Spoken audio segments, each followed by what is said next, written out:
मैं बहुत ही एक गंभीर विषय पर आप लोगों से बात करना चाहता हूं। और अगर आप एक लीडर हैं, अगर आप सेवकाई से जुड़े हुए हैं, तो मैं आपसे विनती करूंगा कि आज के वचन से आप में से जितने भी लोग सेवक हैं, या तो आप एक बिलीवर हैं, आप कलीसिया का हिस्सा हैं, जितने भी लोग मुझे देख रहे हैं, आज का वचन आपको कुछ आपके ऊपर एक गहरी और एक बहुत बड़ी बड़ी जिम्मेदारी आपके ऊपर ले आ सकता है। और मैं कुछ गहरे मुद्दे आपके सामने रखूंगा, जिसको न केवल सुनना है आपको, पर आपको मीटिंग के बाद इन चीज़ों को ध्यान में रखना है, मनन करना है कि जो कुछ इस परमेश्वर के जन ने हमसे कहा, क्या वो चीज़ें लाभदायक हैं कि नहीं। आइए, मैं सबसे पहले चाहता हूं कि आप सभी जितने भी लोग मुझे देख रहे हैं, आइए हम सब पहले दुआ करें। Thank you Jesus, thank you Lord.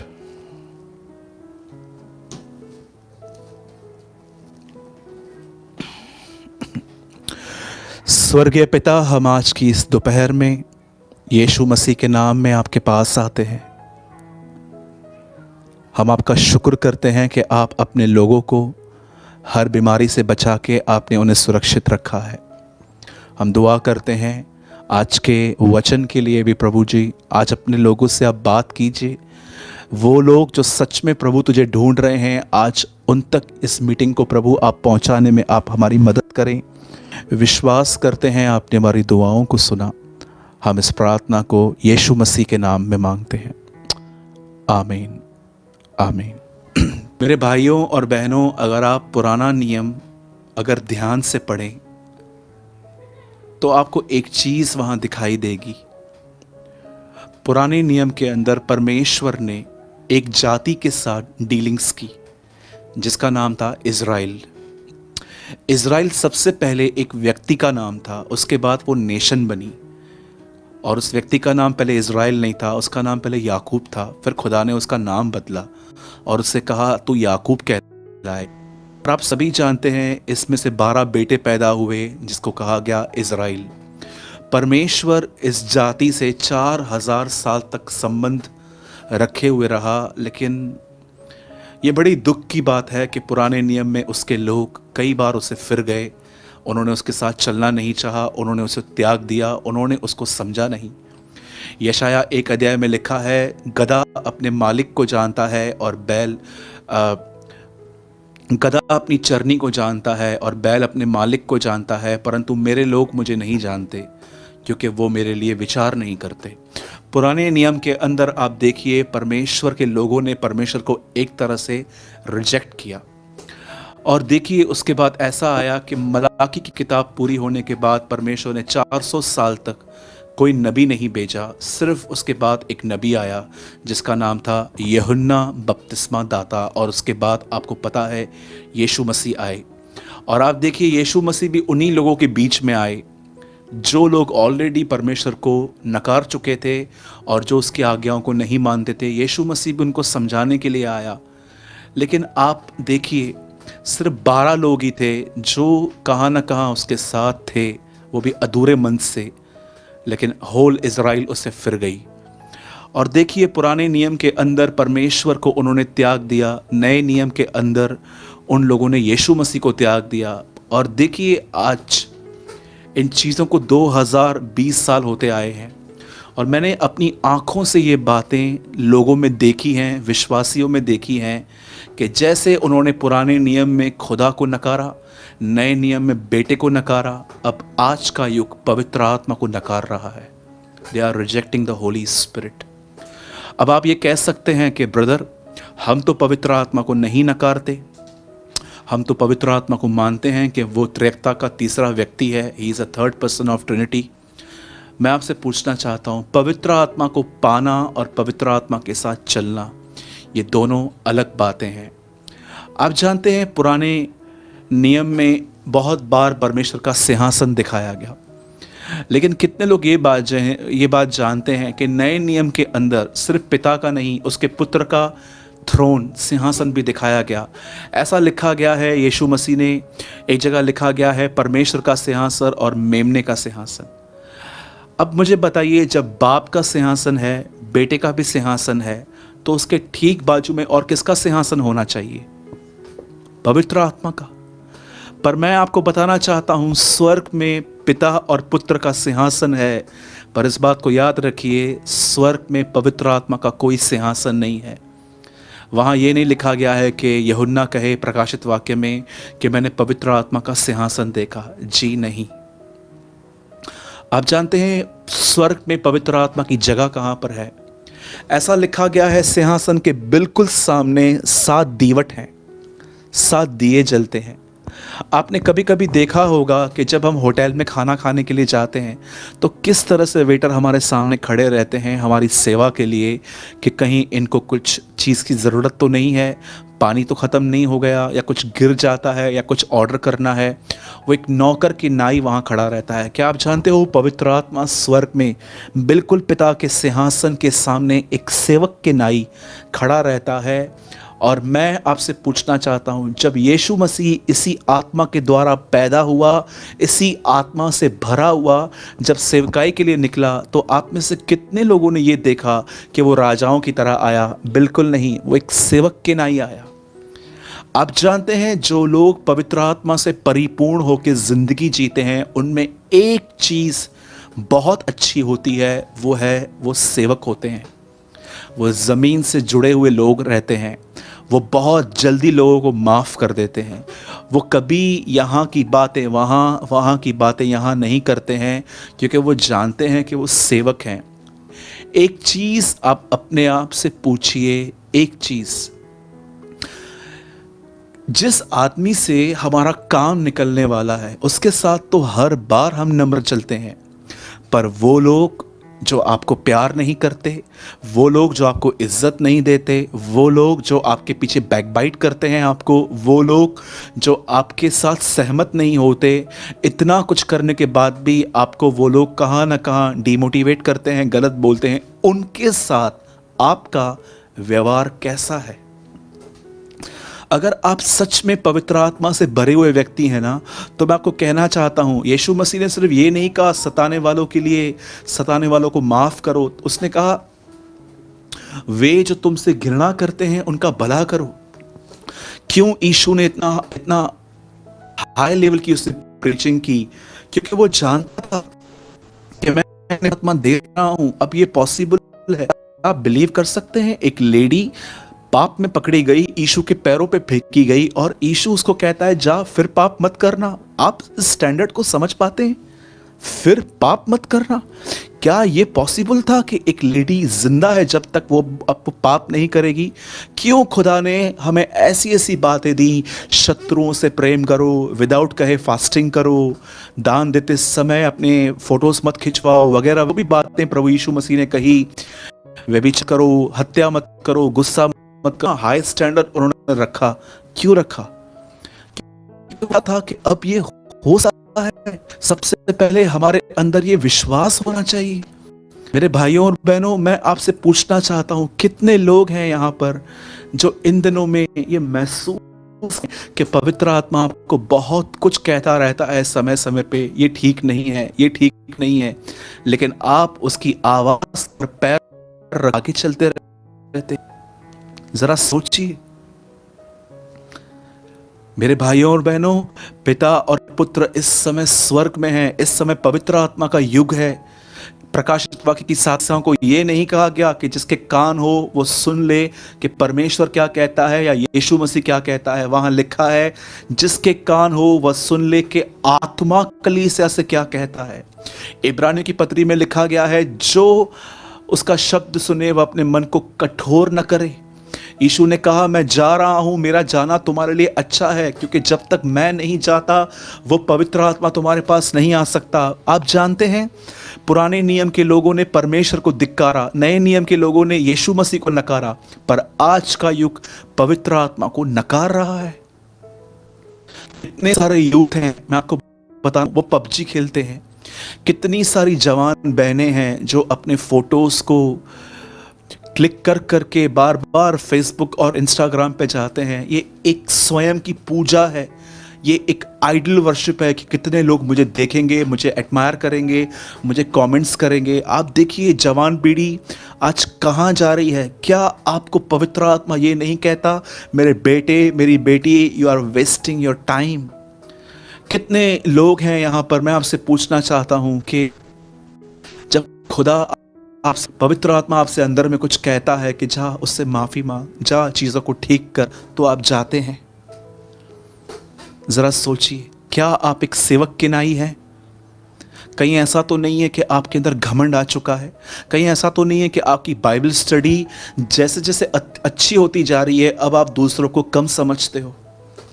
मेरे भाइयों और बहनों, मैं आज एक बार फिर से आपको कहना चाहता हूँ, प्रतिदिन पवित्र आत्मा को कहें कि पवित्र आत्मा मुझे अपने आप से भर दें, यीशु मसीह मुझे पवित्र आत्मा से भर दें। और याद रखिएगा, जब पवित्र आत्मा आपको परिपूर्ण कर देगा तो आपके अंदर एक चीज़ ज़रूर आएगी, वो है नम्रता, वो है दीनता। आज बहुत सारे लोग नम्र नहीं हैं, पर आपको मैं बताना चाहता हूँ वो क्या करते हैं। अगर मैं आपसे एक सवाल पूछूं कि मूसा और यीशु में कितना अंतर है, तो आप कहेंगे क्या अंतर है? मूसा दुनिया से आया था, यीशु मसीह ऊपर से आए थे। आप सभी जानते हैं यीशु ने कहा मैं उतरा हूँ। अब देखिए, जैसे ही मूसा और यीशु मसीह में इतना अंतर है, वैसे ही नम्रता और आदर देने में भी बहुत अंतर है। याद रखिए, आदर का मतलब होता है कि जब आपके पास कोई आता है तो आप उससे हाथ मिलाते हैं, उससे ग्रीट करते हैं, उसे नमस्ते कहते हैं, उसको अपने घर में बिठा के आप उसे पानी पिलाते हैं, खाना खिलाते हैं, अच्छे से विदा करते हैं। इसे कहते हैं किसी की पहनुआई करना, किसको आदर देना। पर जानते हो, ऐसा भी हो सकता है कि जिसका आप आदर कर रहे हो सकता है उसके प्रति आपके हृदय में गंदगी है। आपने कभी सोचा, यहूदा इस्करियोती जो यीशु मसीह को पकड़वाने के लिए गया था, उसने यीशु को कैसे पकड़वाया? किस करके? किस करना क्या होता है? इट्स एक्ट ऑफ लव, कि मैं उससे प्यार करता हूं इसलिए मैंने ये किया। पर क्या यहूदा के अंदर प्यार था? जी नहीं, यहूदा के अंदर सिक्के चल रहे थे, पैसे। आज देखिए कितने सारे और भी लोग हैं जो अपने आप को बहुत बड़ा व्यक्ति कहते हैं, पर आप भी देखिए वो आज भी पैसों के पीछे हैं। आज देखिए कितने सारे लोग हैं जिन्होंने अपने आप को प्रॉफिट कहा है, पर आप देखिए उनकी शिक्षाओं से, उनके जीवन से दूर दूर तक नहीं दिखता कि वो भविष्यवक्ता हैं, वो प्रॉफिट्स हैं। मैंने बीच में भी आपको ये बात बताई थी, बहुत सारे लोगों ने मुझे वीडियोस भेजे थे, भाई ये वीडियो देखिए, ये भाई ऐसा कह रहा है, वैसा कह रहा है। आप जानते हो एक सच्चे प्रॉफिट्स कौन होते हैं? वो सच्चे प्रॉफिट्स वो नहीं होते हैं जो आपको कहेंगे ये खा लो, वो खा लो, मीठा पी लो, कड़वा खा लो। आजकल बहुत सारे आप प्रॉफिट्स को देखेंगे टोटली अनबिब्लिकल बात करते हैं। सबसे पहले आप प्रॉफिट किसको कहते हैं? कुरिन्थियों की कलीसिया में हर व्यक्ति भविष्यवाणी करता था, तो क्या इसका मतलब वो प्रॉफिट था? जरूरी नहीं है कि जो प्रोफेसी करता है वो प्रॉफिट है। क्या लिखा है? अंतिम समय में उसके बेटे और बेटियां भविष्यवाणी करेंगी। मैं आपको एक छोटी सी हिंट दे देता हूं, प्रॉफिट को कैसे समझा जाता है कि वो प्रॉफिट है। याद रखिए, रियल प्रॉफिट आपको हमेशा एक मैसेज देगा कि समय थोड़ा है, पश्चाताप कर लो, परमेश्वर की ओर फिरो, पवित्र आत्मा से परिपूर्ण हो जाओ, खुदा की तरफ अपना ध्यान करो। और याद रखिए, हर प्रॉफिट बाइबल के अंदर पैसों के प्रेम से पूरी तरह आज़ाद था। जो आदमी आपको कहता है कि मेरी मिनिस्ट्री में डालोगे तो तुम्हें बहुत कुछ मिलेगा, मैं आपको कहना चाहता हूँ he is a false prophet. और अगर आप ऐसों की कलीसिया के अंदर जाते हैं तो आप खुद जिम्मेदार हैं। और आजकल के प्रॉफिट्स देखिए अनबिब्लिकल बातें करते हैं, आउट ऑफ कॉन्टेक्स्ट बातें करते हैं। ये खा लोगे तो कुछ नहीं होगा, ये पी लोगे तो कुछ नहीं होगा। मेरे भाइयों और बहनों, हमारी रक्षा खुदा करता है, हमारा खाना पीना नहीं। हर व्यक्ति जो अपने आप के अपने आगे प्रॉफिट लगाता है वो प्रॉफिट नहीं होता। रियल प्रॉफिट आपको बताएगा कि आपको कैसे से डरेंगे नहीं, वो आपको फेथ पे कहीं गलत हो। और मेरे भाइयों और बहनों, याद रखिएगा इस बात को भी, भारत में बहुत कम प्रॉफिट्स हैं, बहुत कम। और मैं आपको बताना चाहता हूं, जितने भी लोग अपने आप को प्रॉफिट कहते हैं, 90% they are self made prophets. उनको कोई कॉलिंग नहीं है, वो सिर्फ एक आदमी को देखकर उसमें से थोड़ा इंस्पायर्ड होकर उन्होंने बगैर किसी के पूछे अपने नाम के आगे प्रॉफिट लिख दिया है। और देखिए कौन इनके पास जाते हैं, वही लोग जो बाइबल को अध्ययन नहीं करते, या तो वो दूसरे जिन्होंने यीशु को एक बाबा समझ के ग्रहण किया है कि चलो कहीं से काम नहीं हुआ, चलो इनके पास चलते हैं, ये दूर से कुछ कह देगा तो ये हमारा काम हो जाएगा। सबसे बुरी बात यह है कि मसीह के अंदर आज भी लोग मसीह को बाबा समझते हैं। इसीलिए आप देखिए यीशु मसीह ने एक दिन क्या कहा पतरस से, लोग मेरे बारे में क्या कहते हैं केफा? पतरस कहता है कुछ तुझे ये कहते हैं, कुछ तुझे वो कहते हैं। लेकिन यीशु ने पतरस से पूछा तू मेरे विषय में क्या कहता है? पतरस कहता है तू जीवित परमेश्वर का पुत्र मसीह है। आपको कहना चाहता हूं, यीशु मसीह कोई बाबा, कोई तांत्रिक, कोई गुरु, कोई महाराज नहीं है। मैं आपको बताना चाहता हूं वो जीवित परमेश्वर का बेटा है, जिसने आकाश और पृथ्वी बनाई है, जो हमारे लिए क्रूस पे बलिदान हुआ है, जो हमारा उद्धार चाहता है। और वही यीशु बहुत जल्द जगत के अंदर मुर्दों और जीवितों का न्याय करने के लिए आएगा। ये उसकी पहचान है। मेरे भाइयों और बहनों, इन दिनों में ट्रेंड बन गया है। मैं आपको सच कहता हूं, मैं एक प्लेस पे गया था, उस प्लेस पर मुझे एक बहन और एक भाई आए मुझसे मिलने के लिए। तो उन्होंने अपने छोटे बच्चे को, जिसको 15 दिन पहले ही उन्होंने उनका उस बच्चे का जन्म हुआ था, तो मुझे कहा कि ब्रदर आप इनके ऊपर हाथ रख के दुआ कर दो। तो मैंने उनको बोला ठीक है, मैं दुआ करता हूं।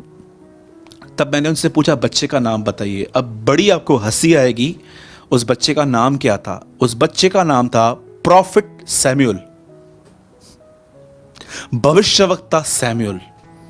तो जब उन्होंने मुझे कहा कि हमने इसका नाम प्रॉफिट सैमुअल रखा है, तो मैंने बोला 15 दिन में कॉलिंग भी पता चल गई इसकी? तो बोला हाँ, हमारे घर के जो बड़े हैं ना, उन्होंने कहा इसका नाम प्रॉफिट सैमुअल है। आप डिसाइड करोगे बच्चा प्रॉफिट बनेगा?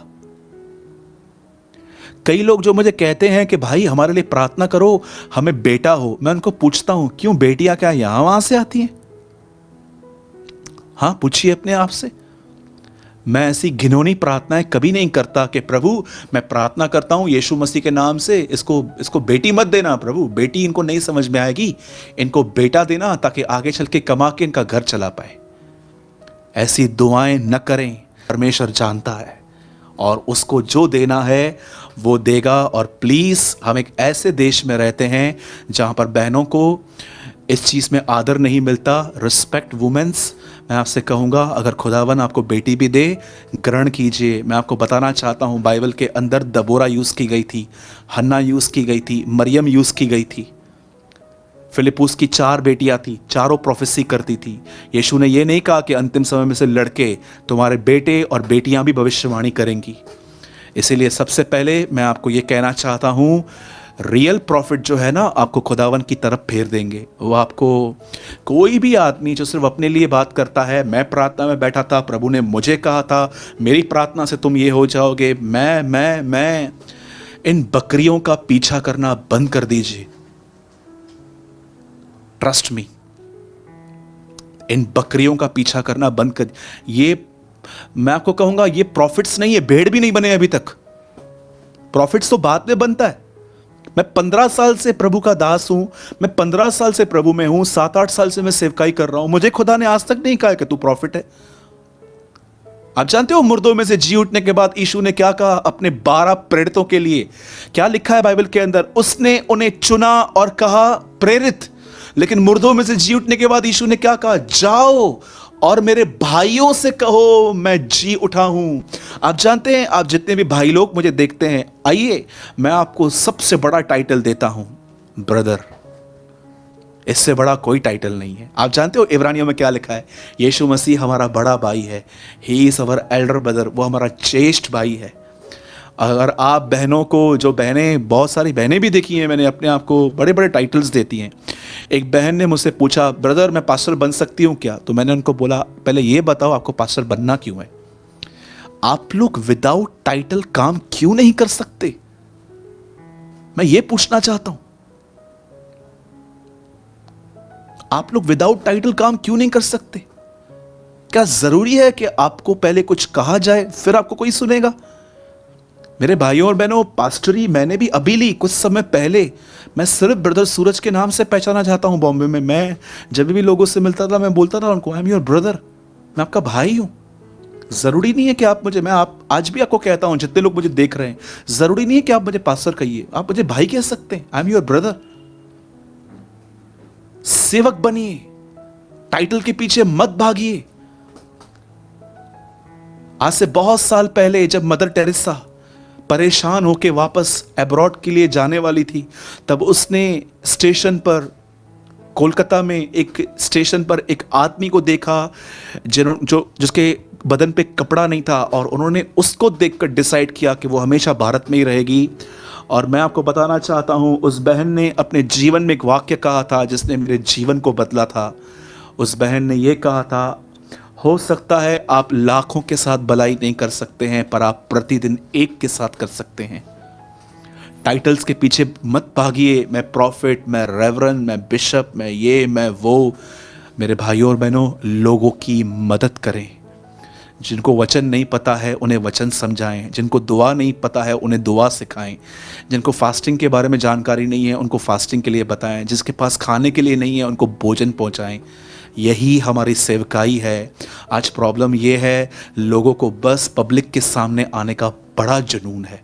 मैं सामने आऊं, मैं पहचाना जाऊं। आप में से मैं आपको सच कहता हूं, आप में से जितने भी मेरे भाई प्रचारक हैं, अगर आपको किसी को परखना है ना, तो आप इस तरह भी परख सकते हैं उनको। 1 महीना बहुत इस्तेमाल करके अचानक 2 महीना उनकी मिनिस्ट्री बंद कर दीजिए, आपकी चर्च छोड़ के चले जाएंगे वो।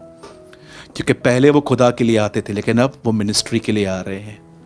मेरे भाइयों और बहनों, संभालिए। मैं फिर से कहता हूं, पवित्र आत्मा का कोई सिंहासन नहीं है स्वर्ग में, वो नौकर की तरह रहता है, वो सेवक है। कितनी बड़ी बात है, वो महान पवित्र आत्मा जिसे यीशु मसीह ने हमारे लिए भेजा, वो एक सेवक है। और जरा सोचिए, अगर वो आपके अंदर आएगा तो वो आपको भी क्या बनाएगा? सेवक, सेवक बनाएगा। आइए मैं इस टॉपिक को यहीं ख़त्म करता हूँ। मुझे सर्टन थिंग्स प्रभु ने आपसे बात करने के लिए कही थी, जो मैंने कर दी। और आइए अब हम वचन की ओर जाएंगे। मेरे पास कोई ब्रीफ मैसेज नहीं है आपके लिए, एक छोटा सा संदेश है आधे घंटे का, और मैं ये आपके साथ बांटूंगा। मैं चाहता हूँ आइए हम सब अपनी आंखों को बंद करें और हम दुआ करें। स्वर्गीय पिता, हम यीशु मसीह के नाम में आपके पास आते हैं। खुदा, हमसे बात कर, मुझसे बात कर, पास्टर जी के चर्च से बात कर, तमाम उन लोगों से बात कर जो इस वीडियो को देख रहे हैं और देखने वाले हैं। हम पर दया और रहम कर। विश्वास करते हैं आपने हमारी दुआओं को सुना, यीशु मसीह के नाम में, आमीन, आमीन। आप में से जिस किसी के पास भी कलाम मुकद्दस बाइबल है, आप मेरे साथ खोल सकते हैं यूहन्ना का 8वां अध्याय, चैप्टर 8 जॉन, यूहन्ना की इंजील और उसका 8वां बाब। यूहन्ना 8 का उसका 12वां वचन, 8:12, जो बहुत ही फेमस वर्ड है हमारे मसीह जगत में। और पर मैं चाहता हूं कि आज आप इसका अर्थ जानें। यीशु ने फिर लोगों से कहा, जगत की ज्योति मैं हूं। नॉट स्वर्ग की, जगत की। स्वर्ग में बहुत रोशनी है, हम अंधकार में जीते हैं। जगत की ज्योति मैं हूं। जो मेरे पीछे हो लेगा वह अंधकार में न चलेगा, परंतु जीवन की ज्योति पाएगा। ध्यान दीजिए, बाइबल ऐसा बताती है कि यीशु मसीह अपने उन दिनों में, जब वो अपनी देह में हमारे बीच में था, जब वो शरीर में हमारे बीच में आया था, तो वो एक संदेश हर एक को देता था, और वो संदेश था, मेरे पीछे हो लो। और आप जानते हैं, आपका टाइटल भी हमारा है यीशु का जीवन, है ना? 1 सेकेंड।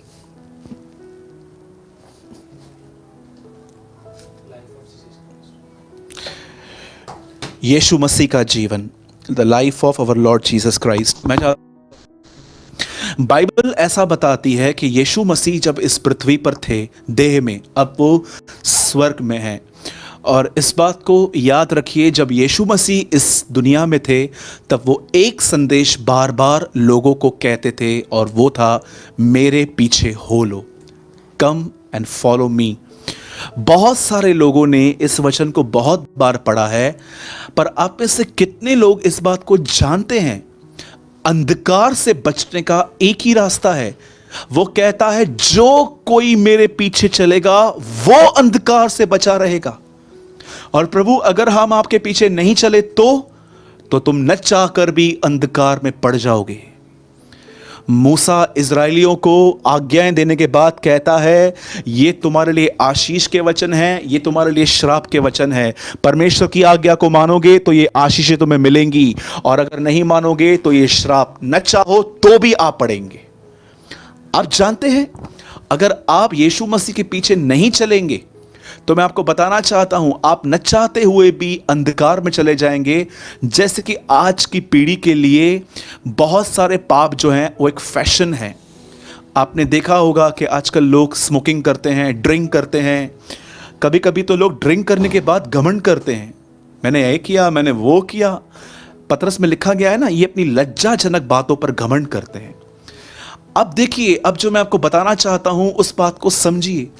आप में से जितने भी लोग मुझे YouTube पे देख रहे हैं, Facebook पे देख रहे हैं, आज इस वीडियो के माध्यम से खुदावन हर एक को वही कॉल दे रहे हैं, फॉलो मी, मेरा पीछा करो। और अब आपके अंदर अगर ये क्वेश्चन आ रहा है कि ब्रदर, हम पूरी तरह समझना चाहते हैं कि मसीह का पीछा करना क्या होता है, तो मैं आपको एक्सप्लेन करना चाहता हूं कि यीशु का जीवन का पीछा करना का होता क्या है। पुराने नियम के अंदर बाइबल एक व्यक्ति के बारे में बात करती है, उसका नाम आदम था। आप सभी जानते हैं कि परमेश्वर ने आदम को और हवा को कुछ चीजें खाने के लिए मना की थी, एक फल खाने के लिए। पर जब आदम ने हवा के हाथ से जब वो फ्रूट लिया और खाया, तो बाइबल ऐसा बताती है परमेश्वर ने उसे निकाल दिया। और परमेश्वर ने उसे निकालने का रीजन फल खाना नहीं दिया। परमेश्वर ने कहा कि तूने जो अपनी पत्नी की बात मानी, इसलिए यहां से निकल। बहन, मेरे जितने भी भाई देख रहे हैं, पत्नी को सुनना गुनाह नहीं है, पर पत्नी जब परमेश्वर के विरुद्ध कुछ करने के लिए कहे तो आप में से किसी भाई को नहीं सुनना है, ना किसी बहन को सुनना है। शैतान की आवाज हवा के द्वारा आदम तक पहुंची थी। याद रखिए, आदम कभी भी ये नहीं कह सकता कि मेरा पीछा करो, क्योंकि आदम सिन में गिरा। उसके बाद बाइबल ऐसा बताती है, एक और व्यक्ति आया जिसका नाम था नूह। आप जानते हो, नूह ने जब वो बोट से नीचे उतरा, उससे पहले वो बहुत अपराइट लाइफ जी रहा था, लेकिन जो वो बोट से नीचे उतरा, पता नहीं क्यों, कहां ना कहां उसने देखा कि मैं ही बचा हूं, और इस घमंड में उसने शराब पी ली। शराब पीने के बाद विदाउट अपने कपड़े वो एक जगह पे सो गया। नूह भी हमें ये नहीं कह सकता, क्योंकि नूह ने भी मिस्टेक्स की हैं। उसके बाद एक और व्यक्ति आया, बाइबल बताती है उसका नाम इब्राहिम था। आप जानते हो, इब्राहिम एक बहुत ही महान व्यक्ति थे, लेकिन ये बात बाइबल डिनाई नहीं करती कि इब्राहिम ने गलतियां नहीं की थी। इब्राहिम ने एक बार एक नगर में, जहां पर लोग बहुत ज़्यादा वासना से भरे रहते थे, औरतों को अपने घर में लेके जाके के उनके साथ व्यभिचार और रेप्स करते थे। इब्राहिम ने ऐसे टाइम पे अपनी पत्नी को कहा, अगर वो तुझसे पूछे तू कौन है, तो कहना कि तू मेरी बहन है, पत्नी नहीं। आप बिलीव कर सकते हैं, इब्राहिम एक जगह पर ऐसे पाप में गिरे कि वो कह रहे थे कि भले तू एक रात के लिए स्पॉइल हो, कोई नहीं प्रॉब्लम, पर मुझे बचा। इब्राहिम ने गलतियां की। इब्राहिम एक बहुत अच्छा एग्जाम्पल है हमारे लिए फेथ के लिए, लेकिन इब्राहिम कभी भी इब्राहिम ने यह नहीं कहा मेरा पीछा करो, क्योंकि उनके अंदर भी गलतियां थी। उसके बाद बाइबल बताती है मूसा आया, और आप जानते हो मूसा ने शुरुआत में एक हत्या की, और मरने से पहले भी उसने क्रोध किया। एक बार क्रोध में से पट्टियां तोड़ दी। नो डाउट आदम अपनी जगह पे था, नूहा एक बहुत बढ़िया व्यक्ति था, उसने बोट बनाई, जलयान बनाया, बहुत सारे काम किए।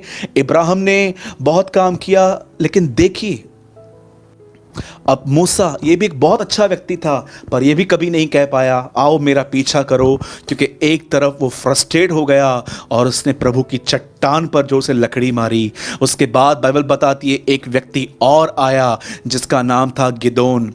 गिदोन ने भी बहुत काम किए, पर अंत कहाँ था? बहुत ही खराब था। शिमशोन जो एक तरफ से इतना स्ट्रांग व्यक्ति था, लेकिन दूसरी तरफ लड़कियों के सामने वो इतना कमज़ोर पड़ता था, अटैचमेंट्स में आता था, फिर व्यभिचार में गिरता था। एक बार तो वो किसी प्रोस्टिट्यूट के साथ भी पाप में गिर गया था। लेकिन मेरे भाइयों और बहनों, ये भी नहीं कह सकता मेरा पीछा करो, क्योंकि वो बहुत कमज़ोर था। उसके बाद एलिया आया। एलिया एक समय ऐसा था, उसने आकाश से आग मंगाई थी, लेकिन एक पल ऐसा भी आया कि वो किसी से डर के भागने लग गया। अगर आप पुराने नियम को आराम से पढ़ें तो आप एक चीज़ बहुत ध्यान से देखेंगे। ये सब अच्छे लोग थे, इन्होंने अपनी जनरेशन के लिए बहुत कुछ किया, पर इनमें से कोई भी इस शब्द का प्रयोग नहीं कर पाया जो यीशु मसीह ने किया, मेरा पीछा करो। दाऊद भी बहुत सारे गुनाहों में आया, उसने अपने व्यभिचार को छुपाने के लिए हत्या भी करवाई, लेकिन जब बाइबल बताती है यीशु मसीह इस पृथ्वी पर एक कुंवारी के द्वारा, मरियम के द्वारा जन्मे, 30 साल तक वो अपने परिवार के साथ रहे, लेकिन 30 साल के बाद बाइबल ऐसा बताती है वो हर एक को संदेश देने लग गए कि आओ मेरा पीछा करो। मेरे भाइयों और बहनों, जब यीशु मसीह कहते हैं मेरा पीछा करो, तो इसका अर्थ ये नहीं है कि वो ये कहता है कि आओ देखो मैं कोढ़ियों को कैसे शुद्ध करता हूं, बीमारों को कैसे चंगा करता हूं, दुष्ट आत्माओं को कैसे निकालता हूं, कोढ़ियों को शुद्ध करता हूं, मुर्दों को जिलाता हूं। नो, मसीह के देह के अंदर हर एक को अलग अलग काम दिए जाते हैं। कोई चंगाई देने वाला है, कोई शिक्षक है, कोई पासवान है, कोई टीचर है, कोई प्रॉफिट है। हम सब जो हैं अलग अलग सेवकाई में हैं। लेकिन जब यीशु मसीह कहते हैं मेरा पीछा करो, तो वो कहते हैं मेरे जीवन का पीछा करो। आओ देखो मैं कैसे जिंदगी जीता हूं, मेरी आंखें कैसी हैं, मेरा बात करने का तरीका कैसा है, मेरे सोचने के तरीके कैसे हैं, मेरा उठना बैठा, मेरी बहनों के साथ मेरा जो चलन है वो कितना शुद्ध है। जब वो कहता है आओ मेरा पीछा करो, तो वो आपको ये कहता है कि आओ और मेरे जीवन से जो ज्योति निकलती है, जो कोई मेरे पीछे हो लेगा वो जीवन की ज्योति पाएगा, उसे अपने जीवन पर रोशनी मिलेगी कि उन्हें किस तरह का जीवन जीना चाहिए। जब यीशु आपको कहता है मेरा पीछा करो, तो आपको यह कहता है कि देखो मैं कैसा हूं। दो लोग यीशु को आके कहते हैं हे रब्बी तू कहां रहता है। वो ये नहीं कहता है आओ मेरा प्रचार सुनो, वो कहता है आओ और देखो। पुराना नियम है आओ और सुनो, नया नियम है आओ और देखो। मेरे भाइयों और बहनों, यीशु मसीह ने आप में से हर व्यक्ति को अपने जीवन का पीछा करने के लिए बुलाया है। मैं आप में से हर भाई से एक सवाल पूछना चाहता हूं। यीशु मसीह अपने जीवन में कभी व्यभिचार में नहीं गिरे थे। आज मैं आपसे पूछना चाहता हूं, क्या आप में से जितने जवान भाई हैं, मैरिड ब्रदर्स हैं, क्या आप यीशु के इस सिद्धांत का, इस वचन का पालन करते हैं? क्या आप हर बहन को पूरी पवित्रता से बहन समझते हैं? आज मसीह लोग झूठी कस्में खाते हैं, जबकि बाइबल बताती है उसने कहा झूठी शपथ मत खाओ। आज कुछ लोग एक दूसरे को डिवोर्स देते हैं, जबकि उसने कहा तलाक मत दो जब तक व्यभिचार का मामला नहीं है। बहुत जो लोग हैं वो एक दूसरे पे दोष लगाते हैं, उसने कहा दोष मत लगाओ। आज जवानों की तकलीफ जानते हैं क्या है? वो यीशु की तरह सेवा करना चाहते हैं पर यीशु की तरह जीना नहीं चाहते। आज अपने आप से पूछिए, क्या आप यीशु का पीछा करते हैं? क्या प्रतिदिन आप बाइबल इसलिए उठाते हैं ताकि आप आज कुछ सीखेंगे कि यीशु कैसे जीता था, और आप उसे पुकारेंगे कि खुदा मैं भी ऐसे जीना चाहता हूं, तू मेरी मदद कर। मैं आपको यीशु के जीवन की एक अद्भुत बात बताता हूं कि वो किस तरह से जिंदगी जीता था। आप जानते हैं? Thank you Lord, thank you.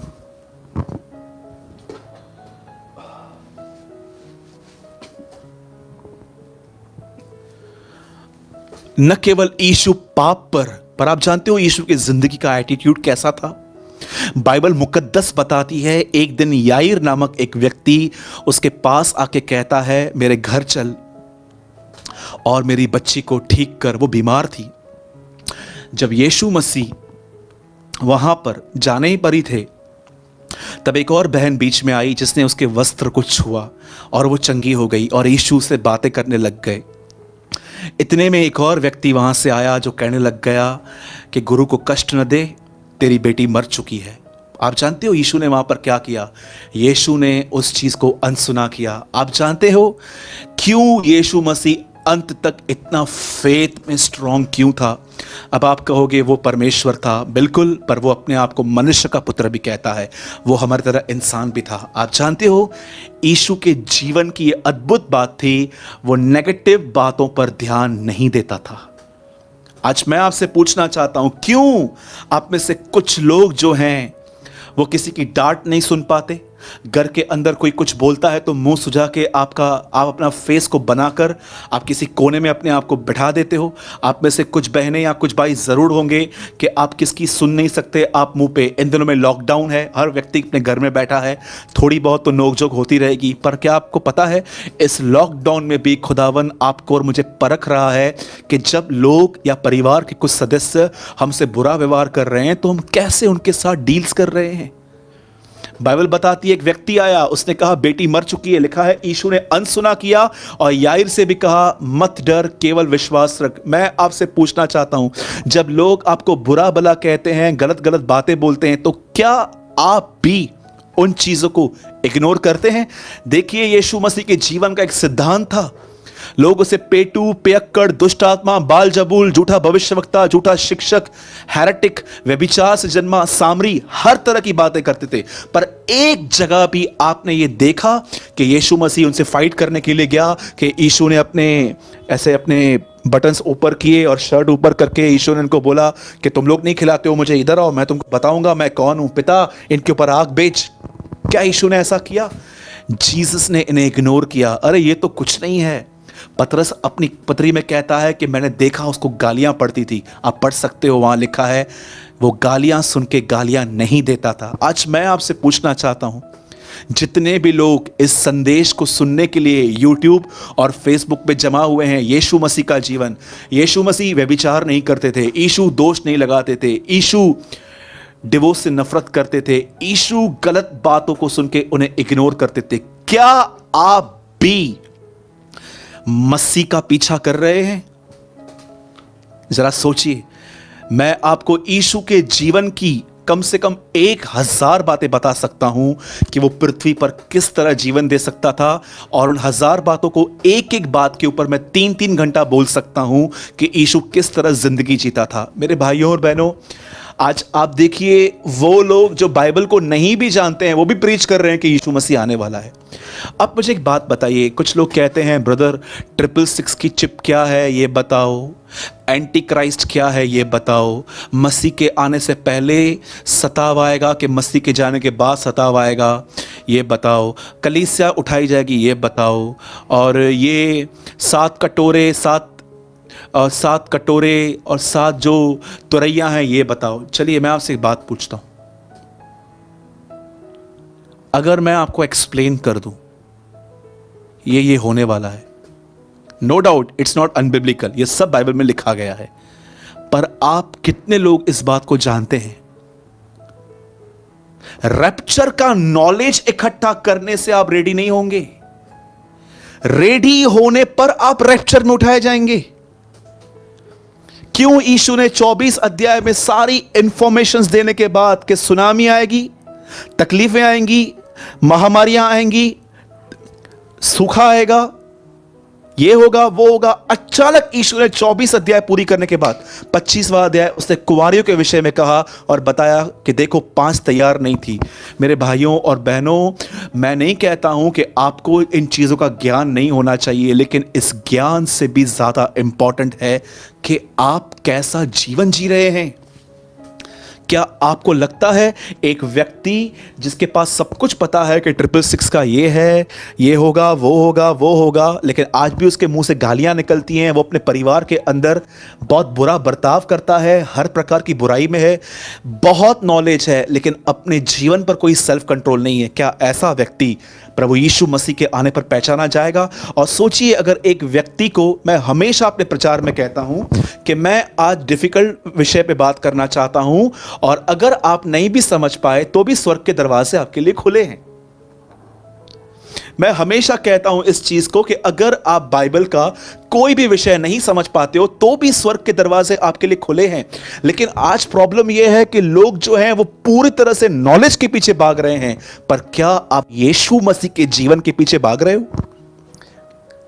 जरा सोचिए उन लोगों का जिनको सब कुछ इंफॉर्मेशन है, मसीह कब आएगा, मसीह का विरोधी कैसा होगा, वन वर्ल्ड गवर्नमेंट क्या होगी, ये क्या होगा, वो क्या होगा, ये क्या होगा, सब पता है, लेकिन तैयारी नहीं है। पर सोचो उन लोगों के लिए जिनको सारी बातें नहीं पता है, लेकिन प्रतिदिन वो खुदा के पीछे चलते हैं। आप जानते हो 1,44,000 लोगों के लिए क्या लिखा गया है बाइबल के अंदर? वे वहां वहां जाते थे जहां जहां मेमना जाता था। They are a followers. उनके पास सिर्फ ज्ञान नहीं था, उनके पास मसीह के पीछे चलने का अनुभव था।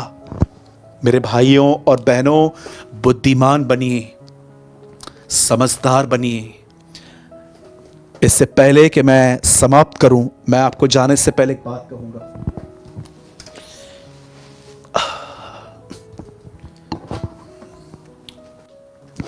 मेरे हाथ में इस समय बाइबल है। इस बाइबल के अंदर 66 बुक्स हैं। बाइबल का हर पन्ना, हर अध्याय एक शिक्षा है। इस बात को याद रखिएगा, बाइबल के अंदर प्रचार एक ही है। प्रभु यीशु मसीह हमारे पापों के लिए गाड़े गए, मारे गए, गाड़े गए, जी उठे। बाकी जितनी भी बातें आप पढ़ते हैं वे सब शिक्षाएं हैं। संदेश सिर्फ एक ही है बाइबल के अंदर, यीशु हमारे लिए मारे गए, गाड़े गए, जी उठे, और बाकी जितने भी हैं वो जीवन जीने के सिद्धांत हैं। मैं आपको जाने से पहले काम दे देता हूं। उठाइए आज इस बाइबल को, हर पन्ने पर पवित्र आत्मा से कहिए, मुझे दिखाइए कि खुदा कैसे जीता है और मुझे भी वैसा जीना सिखाइए। यही वो चीज होगी जो मसीह के आने पर आपको तैयार करेगी, उसके पीछे चलना। पवित्र आत्मा का मुख्य काम है आपको बाइबल के अंदर यीशु मसीह के जीवन को दिखाना और उस तरह बनाते जाना। That is a work of the holy spirit. अगर आप में से आज भी कुछ लोगों को लग रहा है कि ब्रदर मैं अपना समय बर्बाद कर रहा हूं, मैं अपना समय खराब कर रहा हूं, मैं सिर्फ ज्ञान के पीछे हूं पर मैं मसीह के पीछे नहीं चल रहा, अगर आप में कोई भी ऐसा व्यक्ति है जो अपनी लाइफ को रीसरेंडर करना चाहता है, तो आइए, मैं आप सबों को इनविटेशन दे रहा हूं। जो हो गया सो हो गया, लेकिन आज के बाद कलाम मुकद्दस को सिर्फ ज्ञान पाने के लिए, नॉलेज पाने के लिए नहीं, पर मसीह के जीवन को समझने के लिए। मैं हमेशा इंग्लिश में कहता हूं, I am not just reading the Bible, I pick my Bible to understand the life of Jesus. मैं सिर्फ इस किताब को नहीं लेता हूं, मैं इस किताब को यीशु का जीवन समझने के लिए यूज करता हूं। मेरे भाइयों और बहनों, जितना हो सके नए नियम को पढ़िए। देखिए यीशु मसीह लोगों से कैसे बात करते थे, यीशु कैसे सोचते थे, यीशु का बहनों के साथ, पैसों के साथ, कमज़ोर लोगों के साथ और परमेश्वर के साथ कैसा संबंध था। और यही दुआएं कीजिए कि जो यीशु में है अंदर उत्पन्न करे। यही मसीह जीवन है, यही वो लोग होंगे जो उसके आने पर उठा लिए जाएंगे, पहचाने जाएंगे। अगर आप में से कोई भी अपना जीवन खुदा को एक बार फिर से देना चाहता है, तो आइए मेरे पीछे दुआ कीजिए। स्वर्गीय पिता, मैं यीशु मसीह के नाम से आपके पास आता हूं। प्रभु यीशु, आज का वचन मेरे लिए था। मैं आपके पीछे चलना चाहता हूं। मैं एक बार फिर से आपको अपना जीवन देना चाहता हूं। मुझ पर दया करें और मुझे आपके पीछे चलने में मदद करें। मुझे अनुग्रह दें, अब तक की गई सारी गलतियों को माफ कर दें और एक नई शुरुआत दें। यीशु मसीह के नाम में, आमीन।